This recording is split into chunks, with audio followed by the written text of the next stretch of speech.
बिस्मिल्लाहिर्रहमानिर्रहीम अस्सलाम वालेकुम ladies and gentleman, very fresh evening from मोहब्बत वैली। लास्ट टाइम हम दोनों मियाँ बीवी ने वीडियो बनाई थी कि आप अपनी ताकत दूसरों को कैसे दे देते हैं, और इस दफ़ा हम बताने जा रहे हैं वो 5 पॉइंट्स जिससे आप अपनी ताकत वापस रिक्लेम कर सकते हैं। पहला पॉइंट डॉक्टर आमना बताएंगी। First point, for reclaiming your power, you must have confidence in yourself, in your self-worth.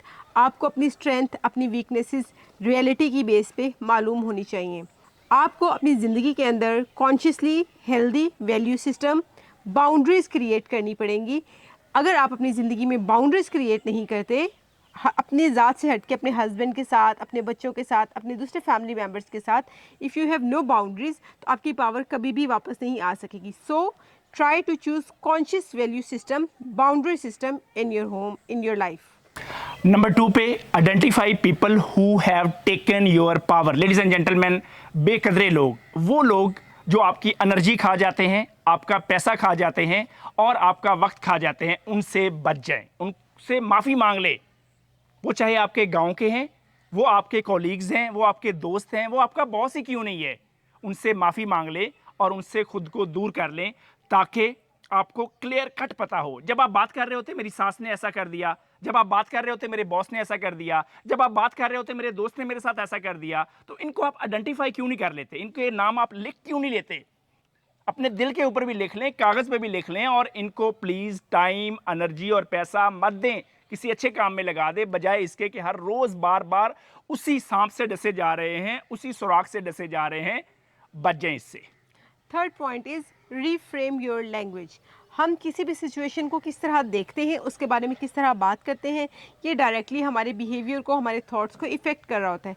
For example, if you are saying कि my boss is making me mad, या फिर आप कह रहे हैं कि मैं अपने हस्बैंड की वजह से ऐसा बुरा फील कर रहा हूँ या कर रही हूँ, ये सेंटेंस आप चेंज करके भी बोल सकते हैं कि उसमें ये सारी अच्छी बातें हैं, लेकिन उसने मुझे ये कहा है। अब आप जैसे ही अपने सेंटेंस को चेंज करेंगे, सिचुएशन को देखने का नज़रिया आपका चेंज होगा।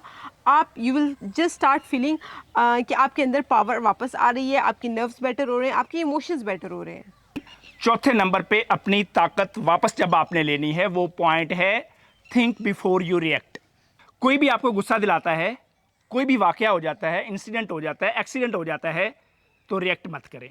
उसके लिए आप सबसे पहला जो काम कर सकते हैं, गहरे सांस लेना शुरू कर दें, उस जगह को ही छोड़ दें, पानी पी लें, या उस सिचुएशन के अंदर दूसरी पार्टी को कह दें मैं अभी ये बात नहीं कर सकता, इस टॉपिक पे अभी बात मुझे नहीं करनी। खुद को दूर लेके चले जाएं, किताबें पढ़ने लग जाएं, भागने लग जाएं, बर्तन मांजने लग जाएं, झाड़ू लगाने लग जाएं, किसी एक्टिविटी के अंदर अपने आप को इन्वॉल्व कर लें, ताकि आपकी वो एनर्जी जो आप उस वक्त इमोशन में होते हैं वो चैनलाइज हो जाए, और फिर आप जब रैशनली सोचेंगे तो फिर आप उसको जवाब दें या उस जवाब को लिख लें। तो इस तरह आप अपनी ताकत जो दूसरे आपसे ले जाते हैं रिएक्टिव मोड के अंदर, वो वापस आ जाएगी। And the last one and very powerful one is कि आप उस फीडबैक को बड़ा क्रिटिकली एनालाइज करें जो कोई भी आपको दे रहा है। For example, if your spouse is saying you कि यू आर वेरी लेजी, आप उस बात को दिल पे लेने की बजाय you must ask some questions from yourself. कोई भी रिस्पॉन्ड करने से पहले पहला क्वेश्चन आप ये अपने आप से पूछ सकते हैं कि व्हाट इज़ द एविडेंस कि जो इसने मुझे लेज़ी कहा कि ये बात दुरुस्त है। हो सकता है उस दिन किसी एक ख़ास सिचुएशन में आपकी तबीयत सही ना हो, या फिर आपका मूड बेहतर नहीं था और आपने वाकई लेज़ी ही रिएक्ट किया था, तो उस चीज़ को आप एक्सेप्ट कर लें कि हाँ, मेरे इस एटीट्यूड की वजह से ये कमेंट मुझे मिला है। आपने अपने फीडबैक को क्रिटिकली एनालाइज कर लिया। नंबर 2 पे आपके पास क्या सबूत है कि ये बात दुरुस्त नहीं है।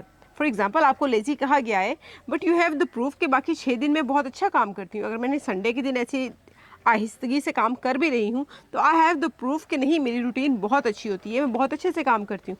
अब आपने चूंकि इस फीडबैक को अच्छे से एनालाइज कर लिया, अब आप इसके ऊपर मूड नहीं बनाएंगे, because you know your strength कि नहीं, ये जो ये बात कह रहे हैं, he just looking one part of the picture, असल में ऐसा नहीं है। या फिर आप ये कह सकते हो, do I really need to change the behaviour. आप खुद भी ये बात सोच सकते हो कि नहीं, नेक्स्ट बंदा जो बात मुझे कर रहा है, हाँ वाकई मुझे बिहेवियर चेंज करने की ज़रूरत है। तो जब भी आप किसी के फीडबैक को बड़े अच्छे तरीके से एनालाइज कर लेते हो, इमोशन से निकल के, आपके लिए बहुत आसान हो जाता है ज़िंदगी में खुद बेहतर रहना और आगे बढ़ना। लेडीज एंड जेंटलमैन, ये पांचों पॉइंट्स जो हमने आप लोगों के साथ शेयर किए हैं, इन्हें आप पॉज करें, इन्हें सोचें, क्योंकि जब आप सोचेंगे ये जितने लोग हैं आपकी थिंकिंग को इफेक्ट कर रहे होते हैं, जिससे आपकी फीलिंग्स जनरेट हो रही होती हैं और आपकी फीलिंग्स से आपका बिहेवियर जनरेट हो रहा होता है। लिहाजा TFB, ये 3 वर्ड्स याद रखना, थिंकिंग, उसके बाद फीलिंग और उसके बाद बिहेवियर।